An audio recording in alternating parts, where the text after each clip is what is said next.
sigurado, basta't may nangyari. Nakareport agad sa DZMM at sa aming YouTube at Facebook. Ako po, si Rica Lazo.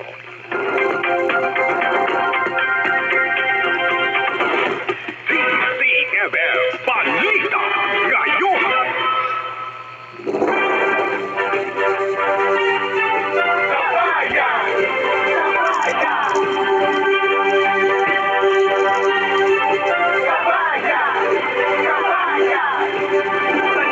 Radyo at simulang tumutok. Narito mga balita mula sa iba't ibang sulok. May init na issue, laman ng usapan. Nagbabagang komentaryo na walang pag-alinganan. Bumaas na ba ang presyo ng isang gulay at karne?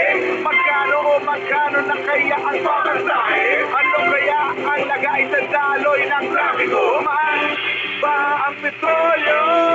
Ano na ba ang balita sa labas ng bansa? Umuunlad na ba ang ating ekonomiya? Mga latest na showbiz at kung ano pang gusto. Walang takas, dito ang mga taong mabang abuso. Magandang umaga, bayan!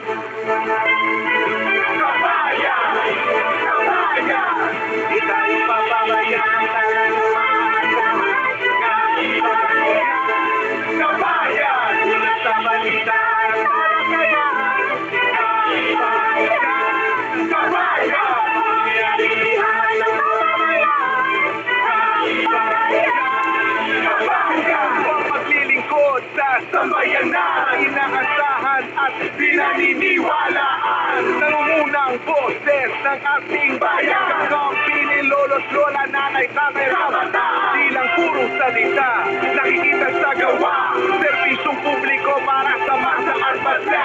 Marami na siyang napatunayan. Siya si Noli De Castro, ang ating kabayan. Kabayan! Kabayan!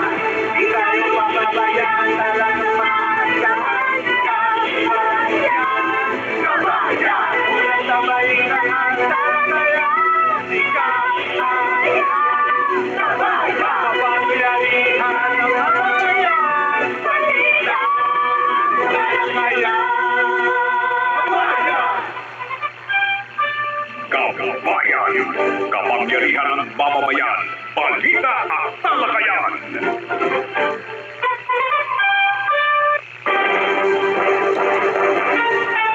Isang mainit na Lunes ng umaga sa inyong lahat, Luzon, Visayas at Mindanao. Siyempre sa ating mga kapamilya kaserbisyo, eto na naman, February 16, 2026.